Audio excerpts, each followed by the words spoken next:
Est-ce que vous pouvez vous présenter? Au plus jeune, Alain Cossis. J'ai vécu 2 villages qui ont remporté un grand succès. Je suis à Alternativa parce que c'est un rassemblement de gens extrêmement divers. Il y a énormément de bienveillance, il y a beaucoup d'écoute et c'est intergénérationnel.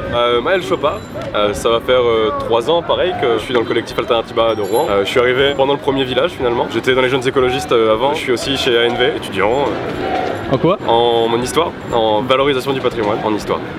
ANV, c'est intéressant parce qu'il faut dire que Alternativa a 2 pieds. Il y a le pied Alternativa qui est la communication, l'organisation d'événements, etc. Il y a Action non violente qui pratique beaucoup la désobéissance civile. Par exemple, comme le rappelait un de nos petits camarades tout à l'heure, le nettoyage des banques sales, celles qui financent des projets qui dérèglent le climat, etc. On dit souvent que c'est le bras non armé d'Alternativa et des associations dans ce genre-là. Parce que c'est vraiment eux qui portent les actions visibles, vraiment visibles au grand jour.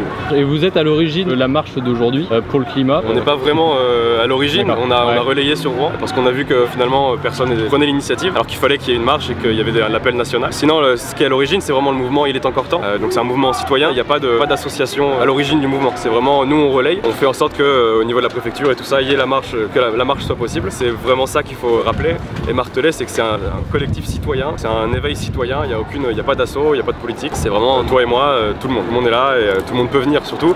Tout le monde peut organiser en fait, c'est vraiment ça qui est important, c'est que c'est pas une association qui est là pour organiser, nous on a fait que relayer avec des citoyens, mais tout le monde peut venir organiser, donner leurs idées et puis finalement venir dans la rue. Et notamment Alain qui filme? Oui. Alors quand c'était venu, ça fait longtemps que tu filmes? Ça fait longtemps que je filme pour mes loisirs et ça fait 3 ans et demi que je filme tout ce qui est alternatif à Rouen et j'y prends beaucoup de plaisir, c'est un loisir que j'ai mis au service d'une cause qui me semble une belle cause, quoi. C'est le Repair Café, le Café Couture, la monnaie locale de Rouen, Alternativa bien entendu, une manifestation comme aujourd'hui, le rassemblement des coquelicots. Comme disait l'autre, hélas, je suis partout. Mais je préférerais être plusieurs. Alors maintenant dans le très concret, toi qui es peut-être plus dans l'organisation de la marche, est-ce que tu peux nous donner quelques repères, quelques astuces ou tout simplement comment on fait pour organiser une marche étape par étape? Il y a 2 choses obligatoires à faire, c'est prévenir le cabinet du maire, donc envoyer un email au cabinet du maire, ça c'est la première chose à faire, qui va contenir l'objectif de la marche ou du rassemblement, le pourquoi du comment on va dire, et le parcours. Pas forcément le parcours définitif, mais il faut au moins que le cabinet du maire ait une idée de ça. Et ensuite il faut envoyer donc un référé à la préfecture, ça c'est la deuxième chose obligatoire, avec pour le coup là 3 noms d'organisateurs qui seront les référents légaux pour la marche, pour la manifestation, nom, adresse, numéro de téléphone, et le parcours définitif, ça pour le coup ça va être pour la police, que la police puisse nous encadrer et nous sécuriser et éventuellement nous dire bah non là ça va pas être possible parce que il y a telle ou telle chose, on peut pas vous sécuriser ici, c'est un axe trop passant. Et ensuite en dehors du côté de l'aspect légal, nous c'est des réunions qu'on organise, donc on a partagé pour le coup sur Facebook, sur nos listes de mails, n'importe qui pouvait venir, donc c'est des réunions dans lesquelles on organise, on essaie de décider des slogans, le parcours, est-ce qu'on va passer à la rive gauche, où est-ce qu'on va s'arrêter à la fin, est-ce qu'on prend un temps de parole commune.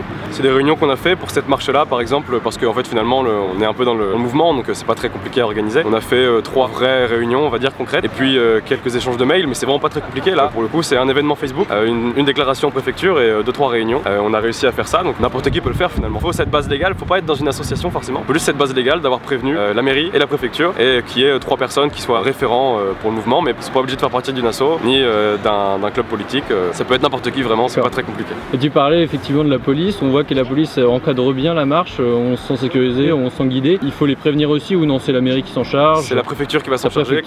Okay. Par exemple par rapport à ça, moi je fais partie des 3 référents là. Mon numéro de téléphone a été donné en préfecture et hier j'ai reçu 2 coups de fil de l'hôtel de ville de police par rapport au parcours. Vu que j'étais référent, ils m'ont appelé pour me dire qu'on pouvait peut-être pas passer par tel ou tel endroit et aussi pour me rappeler qu'ils étaient là pour notre bien finalement, parce qu'on a eu des moments pas forcément très simples ces dernières années au niveau des manifestations tout ça, mais ils sont vraiment là. J'étais pas le premier à le dire avant et je serai pas le premier à le dire tout le temps peut-être, mais en tout cas là ils sont vraiment là pour nous encadrer, ils sont devant, ils sont derrière, ils bloquent à 200 mètres les voitures, ils font vraiment ça très bien pour le coup et effectivement on se sent bien. Si la police était pas là on devrait faire nous-mêmes, ce serait très dangereux que ce soit à nous d'arrêter les voitures, parce que d'ailleurs les voitures s'arrêtent pas tout le temps, donc heureusement que la police est là. Depuis quand tu as eu ce déclic pour le climat? Il n'y a pas vraiment eu de déclic, ça fait très longtemps que je suis dedans. On va dire que j'ai grandi dedans en fait, mes parents sont depuis longtemps impliqués dans ce milieu là et en grandissant forcément collège, lycée, je me sentais pas en tout cas même de porter une parole ni de créer des choses. C'est à la sortie du lycée, quand j'ai commencé à prendre l'université, que je suis rentré dans l'Alternativa, que là je me suis dit en fait je suis comme tout le monde, je suis à même de faire ça. J'ai commencé à participer donc au premier village, ce qui a été vraiment une entrée en matière assez facile, et après je me suis dit tiens, pourquoi pas,